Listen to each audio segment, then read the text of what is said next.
This is the Mariners POSTCAST, your instant game reaction for the Seattle Mariners. Part of the Locked On Podcast Network, your team every day. Yikes. Yikes, yikes, yikes. Your Seattle Mariners lose 1-0 against the Chicago White Sox in what would have been one of the ugliest games I've seen in a long time in almost every single way. The fact that the weather was ugly, the fact that that stadium has about 10 people in it, the fact that the Mariners offense looked about as ugly as it has all year against a terrible, terrible baseball team. That's a tough one to end the brief winning streak the Mariners were on. Chris Crawford, Anderson Hurst here to break it all down for you on the Mariners POSTCAST here on the Locked On Sports Network. We're going to go over that eighth inning. We're just going to go over the offensive struggles as a whole against Adrian Hauser and the inability to get the job done against the bullpen. And we'll do a couple more things along the way as well. But my first reaction, we'll get Chris back in here. Don't worry, just a second. My first reaction is that this is just a tough way to end a quick winning streak for the Seattle Mariners. The vibes weren't great from the beginning. There he is. He's back. The vibes weren't great from the beginning. Yeah. The weather delay, it was ugliness all around. Chris Crawford, what was your first take on a tough game? So the reason why I was out is I realized I forgot to plug in my microphone, and I want to make dang sure everyone hears me, because here's the fun thing about doing a postcast show instead of a daily operation, look at the long-term thing. All we can do is react to tonight. And tonight, this was a pathetic effort from the Seattle Mariners. Pathetic. I don't want to hear anything about wind. I don't want to hear anything about winning 4 straight. I don't want to hear anything about the polar vortexes somehow being aligned. I don't want to hear anything about a trident being the wrong shape. They sucked tonight. They were a bad baseball team against a baseball team that is literally not trying. You scored 1 run. And here, I'll take a little bit of a long-term picture just real quick. Sans 1 swing from Julio Rodriguez, you scored 1 run over 18 innings against the Chicago freaking White Sox. This was a pathetic offensive effort. It was bad at bats against bad pitchers, and I am ticked off.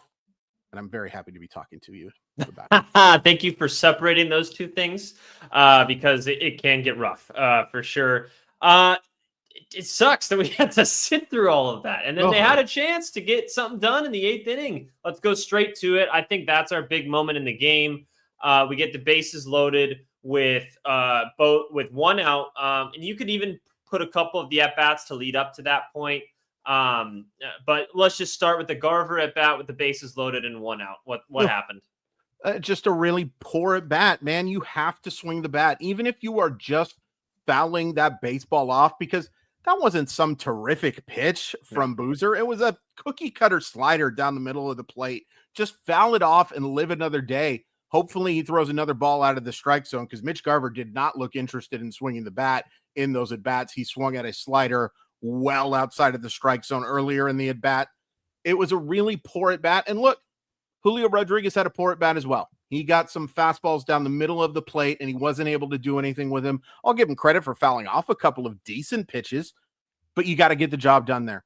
You got to get the job done there. And then from that point on, 3 absolutely atrocious at-bats to end the game, with a double from Donovan Solano, because of course, the one good at-bat in this game I will remember is Donovan Solano. But that at-bat for Mitch Garver is one I will remember for a while, because I am a person who seems to remember all the crappy things that are happening. And that was a terrible at-bat, atrocious at-bat in as big a situation as they've had. So not, you know what I mean? But yeah, it was the game. It was the game, and unfortunately, he didn't even come close to getting it done. Well, let's talk a little bit about what goes into a big rain delay like this. Kind of the vibes weren't great going into today anyway. You're already planning on doing an opener bulk guy with Casey Legumina going into Casey Lawrence. I mean, they were fine. This is a terrible White Sox lineup. I'm not going to say it's their fault or anything. I mean, sure. Casey Legamino wasn't great, and that's how they got their one run, I believe. No, he got out of it, and Casey Lawrence, I think, was in the third inning where they got their run. But that's not the reason why he lost this game. It's the offense. But how much can be attributed? I'm not going to say justified, but I'm going to say how much can be attributed to the fact that, you prepare for a certain time to go on the baseball. We know that these players have their routines. They like to do things at a certain time before they start. You could just tell these guys were in a weird funk in this game anyway. Yeah. And I'm not justifying or giving any excuses. I'm just how much can we attribute to that being an issue here? It's impossible to really know, but it didn't look like they were very interested in playing this baseball game. There was just no fire from these dudes whatsoever. And look, I get it. You're playing against a crap shack of a baseball team. I think I combined shack and factory there. Shacktory. They clearly weren't motivated, but that's no excuse for getting one run off Adrian frickin' Hauser. No runs, of Adrian frickin' Hauser and that Chicago bullpen. I don't even think the White Sox knew who their closer was going to be. They had 3 saves coming into tonight. 3. I've saved myself probably 3 times over the last month. How in the hell does a professional baseball team have 3 saves and to score no runs off of any of those guys is just awful. But, there's definitely uncomfortableness. I was surprised this game actually even got played, to be honest with you, the way I think the Mariners were too. It shows.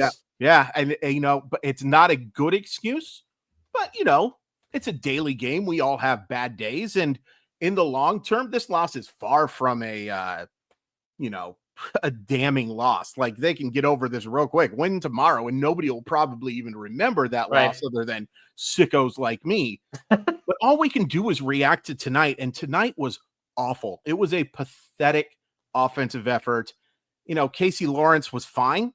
Do I think he pitched well enough for 5 innings of shutout baseball? No. Was he taking advantage of that wind blowing in? You bet your sweet bippy. Like, there were so many balls. I said, well, that's gone. And then I looked and it barely gets to the warning track. Yeah. It just was I can't get over how bad this offense was tonight. Yeah, and I think we got a comment from earlier. Let me see if I can go back and find it because it was a big one, and I'm not going to take credit for it. But these are just those games that you look back on. Here it is by Aaron. If we miss the playoffs by 1 game again, this is the game you look at. That you need. This is that Kansas City Royals game from last year that you totally choked away. These are the types of games where you're going to. I understand if you go out and win tomorrow that no one's going to remember this, like you said. And you won your series. That's 7 of 9. I think that would make it. So I don't think this in the long run is a huge deal. They need to make sure that they do win tomorrow, though, because if you do lose tomorrow, can't lose series to this team. Yeah, that would be a pretty damn. We talked about how big the sweep was. Against San Diego. I would think negate it. If anything else, you just keep riding these up and downs of the season. You got to go on a little bit of a streak because the Astros and the Rangers are coming, guys, and especially you're going to play foreign in Houston over the weekend. Yeah. You've got to go in there after winning a series against the Chicago freaking White Sox. If you play like you did these last 2 games against the Houston Astros, it's not going to go well. It's not going to go well, man. Like, as good as Luis Castillo was, as successful as Casey Lawrence was, and by the way, congrats on him being DFA'd tomorrow. You know what's going to happen. It's just the way it goes. Sorry, buddy. You'll go sign with Toronto, and then he'll come back to Seattle, and they'll go to Toronto. I guess there's worse 2 cities that you can split time between. Yeah. But you can't play like this against the Houston Astros. Tonight was awful. There were so many at bats, and somebody brought it up too. Like, in that 9th inning, Randy Arozarena swung at a slider that was never a strike. And guess what happens after Randy Arozarena, who normally is very good in these situations? If he draws that walk, that he's scoring easily on that Donovan Solano double. It's a tie game, but he had a horrific at bat. It looked like he had no interest in swinging the bat whatsoever. And then he finally did, swung at a slider that was 30 grade that would have hit a left-handed batter. it just wasn't their night. But these type of nights just can't happen too often. They just can't happen too often. I'm not saying that they can't ever happen. It'd be really boring if they never happened, right? Like 162-0 would get. I've done it on MLB The Show. It actually gets pretty boring after a while. But you start to think about simulating parts of the season, right? Yeah. But that doesn't mean that you can't be incredibly frustrated. And also, based on the Seattle Mariners history, you have every right to have a little bit of an Yeah. Anytime you see these types of games, it was pathetic. It was a pathetic offensive effort tonight. Yeah, and you mentioned Randy Arozarena. We've been singing his praises the last few series, the last couple post-game shows that we've done. There was even a moment, I think it was Palacios, that hit a ball that should have been cut off pretty easily and hit for a single. The dude's running out of the box instantly. Randy just kind of lazily gets there and like throws a rainbow ball back in, and it's an easy stand-up double, which should not have been on any sort of night whatsoever. It just seemed like there was no interest in this baseball team. And the loss itself, fine, doesn't matter. Like you can go in tomorrow and move on. But I turn to coaching in this instance, because this is something where if you're a manager of a team that has control of a locker room, you don't let your guys play like this against a terrible baseball team. I don't care about the weather delay. I don't care that you're playing this terrible team. You don't let your team play like this ever. They always put in the effort, and that wasn't happening tonight. No, and that's the biggest concern for me. And look, I've heard nothing but good things about the vibes with Dan Wilson. I would hope that Dan Wilson is spewing a little bit of hellfire down tonight. I would hope so. This is just, it would be one thing if, like, you know, you were talking about Adrian Hauser just having electric stuff and you were talking about facing one of the better bullpens. No, you got beat tonight by Adrian Hauser, Brandon Eisert, Carlos Boozer. I'm not calling you by your real name, and Leisure Suit Larry tonight. That's who you lost to tonight. Like, that's not acceptable. It is not acceptable. Again, I'm not saying you have to win 162. No. But you got to beat the White Sox. You got to beat the White Sox. It doesn't matter about a rain delay. It doesn't matter about any of this stuff. You have to beat the Chicago White Sox. Yeah, and again, like even if you don't sweep this series, you go out and win tomorrow. It's how this looked, and like you can't have everything set up perfectly for you, right? And then when a little bit of adversity comes your way, whether that's a weather delay, whether that's injuries, now they've done okay with, managing the injuries so far, especially in the pitching staff. But you can't just fold over and look like they did tonight, which, like, the fact that there was just zero interest in playing this baseball game makes me incredibly pissed off, because I actually came in tonight thinking, whatever, you win tomorrow. But the more I talk about it, the more I get pissed off. Yeah. Yeah, you know what? That's the thing that you're going to learn doing this day, my friend. Like, I have 3 years of these demons that I have been getting in and getting out. You'll find it cathartic most of the time, but there are going to be nights like tonight where you wish you had any other job than this one. Yeah, and it's like all signs just go to me pointing that the Mariners didn't expect to play this game, and they didn't want to. And that's something as a fan that you just can't. It's unacceptable. That's all I'm going to say. It's unacceptable. Okay, before we get into our unsung hero, boy, we have to really dig deep for this one. Comment in yours if you have one. Maybe just a quick positive from the game tonight. I want to mention one thing as well. Once again, Jorge Polanco doesn't get to bat against a left-handed batter. Sure. This is becoming an issue.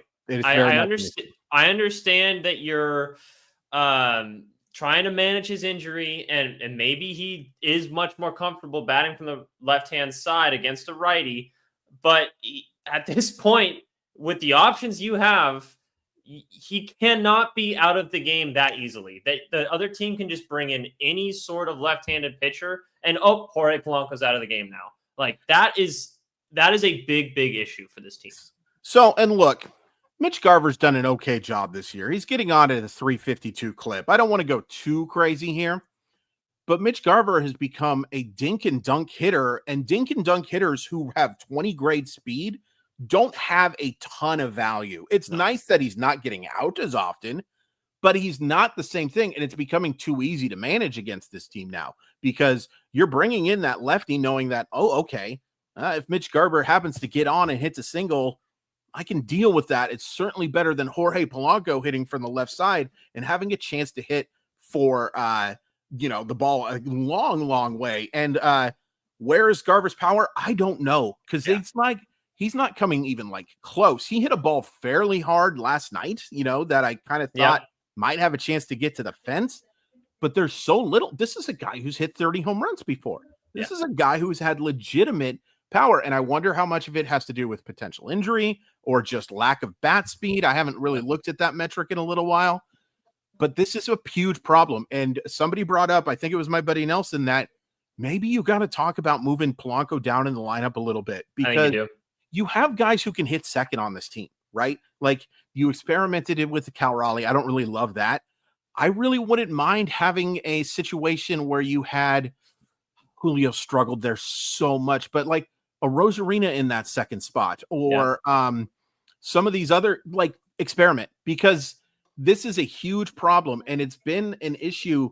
It worked out okay last night, to be fair. They pinch hit for him and Garver got the base hit. So we can't be too hyperbolic with this stuff, but it is an issue. And it is something that you really have to consider because he just flat out can't swing against lefties. It's clear. Otherwise, he would be doing it. They don't have that much faith in Mitch Garver.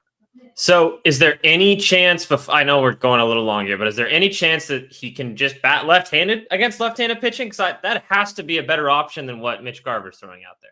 Yeah.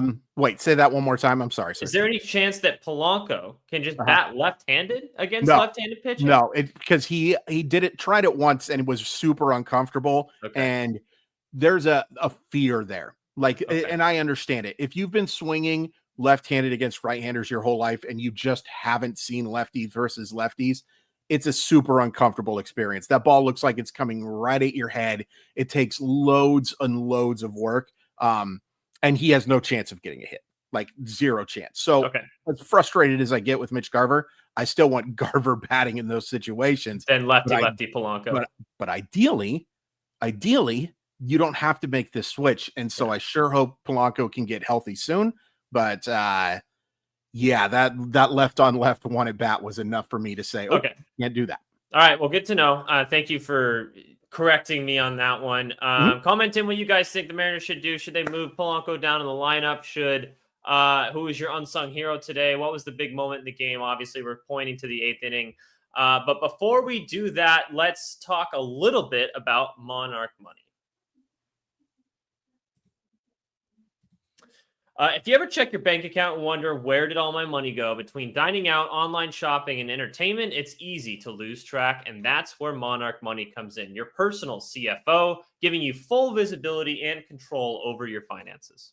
Monarch Money isn't just a budgeting app. It's a complete financial command center. You can track all your accounts, investments, and spending in one place, so you stop just managing your money and start building wealth.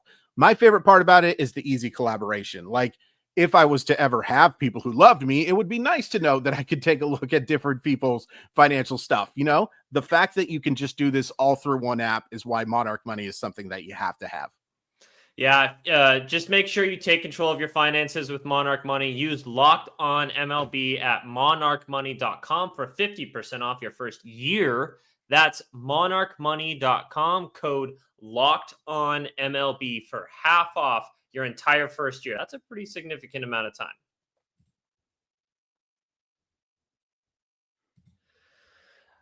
Okay, last couple things here before we move on to tomorrow's show. Reminder, it's 11:10 tomorrow. I think it's Jonathan Diaz. Is that what I remember seeing tomorrow for the starting pitcher? But let's get our last cathartic feelings out of this one, because this was a tough one to watch for Mariners fans. If you stuck through it, well done, because you waited and saw the rain delay hit right at 4:40. Then by the time 6:15 came along, you're like, all right, do I got to sit through this? Or are we going to actually go the full 9 innings here? They actually did, so credit to them for that, I guess. But let's get to what everyone's been waiting for, and that is the Unsung Heroes segment. Chris Crawford, who is yours? Luis Castillo for yesterday, pitching 7 shutout innings and making it so that the Seattle Mariners won this series. There's nobody who deserves to be unsung tonight. All right, I'm going to say the retractable roof because the fact that other teams, especially in the Midwest, don't have roofs is the stupidest thing I have ever seen. I don't understand it. It makes zero sense to me. It's so bad. I don't know why they just can't figure it out. And look, it's a lot of money. I get that, but it's also something that should just be necessary now. Like if you play in Cleveland, Minnesota, Detroit, any of these Midwest towns, you should be required to have a retractable roof. It is absolutely insane that we are still building stadiums without them. Like, what are we doing, folks? Like, have you not seen what weather is now? Like, there are such extreme rain stuff. And also, I'm sorry, if you play in one of those stadiums, you've got to play most of your games on the road in April. You got to play most of your games on the road in April. And, I'm so glad we live in, it's funny. We live in Seattle, which is a town that gets plenty of rain, but I'm so glad we live in such a beautiful place that also has a beautiful retractable roof. Yep. And it makes going experiences to games like this a much better experience too. So you never have to worry about that.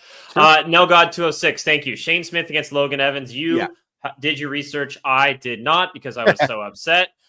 Shane Smith is really, really good. He says, he's pitching really well. Adrian Hauser is one of those like, okay, what are we doing here? But Shane Smith can easily dominate a lineup. He's done it multiple times this year.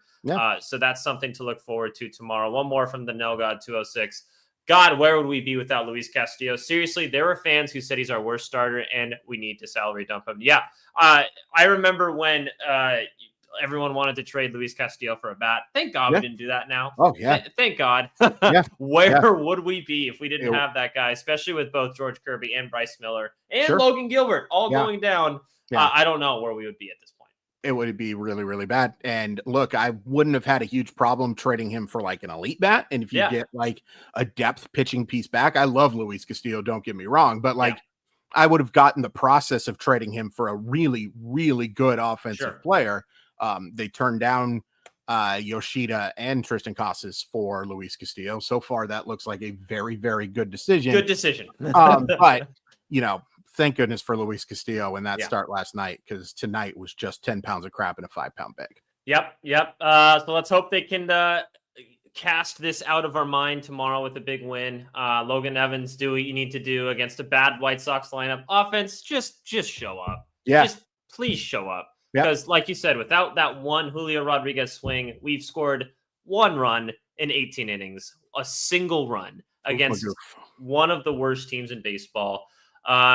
Obviously, you're going to go through those stretches throughout a season, so nothing to ring the alarm bells, but this kind of stuff, you just need to instantly get rid of out of your mind, out of the history by doing it much better the next day. So let's hope the Mariners end up doing that.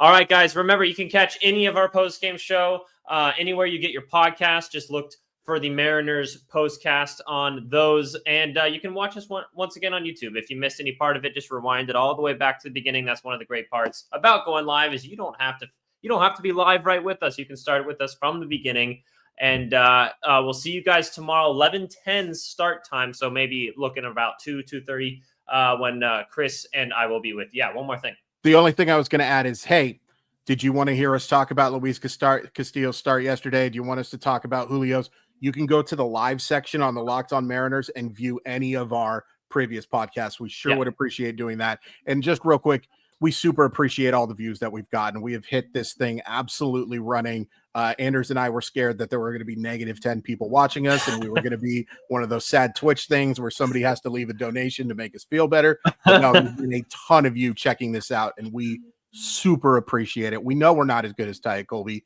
We will get there one day. I think Anders might actually be better than Colby right now. I'll never be as good as Ty, however, but we super appreciate all the support. Yeah, and once again, anyone who's wondering what's going on here, where are Ty and Colby, we've answered these questions already, but I'll just address it one more time. They still have their show. Don't worry. They still do the daily Locked On Mariners podcast. They do it from kind of a 30,000-foot view. They're going to break down the game a little bit from the previous day as well, but look ahead as a bigger picture sort of thing. Chris and I are just the instant reaction show, your Mariners postcast. So right after the game, we go live, right on YouTube, and you can catch any of those as a post-game show. So really, really appreciate you guys tuning in. I totally agree with Chris on that one. So having all you guys come and hang out with us is awesome. And it helps nights like this, helps me get through it a little bit because I look forward to talking with you guys, talking to you, Chris. And you guys are awesome. I love the Mariners fandom. And we'll catch you guys tomorrow, okay? 11:10 a.m. start. We'll chat soon. Pacific time, I should say. Anyone who's looking or watching a different part of the country, different time zones, never know. 11:10 a.m. Pacific time start. Logan Evans, let's get the job done. Go win the series. Let's forget this game. Let's forget this game. One freaking run.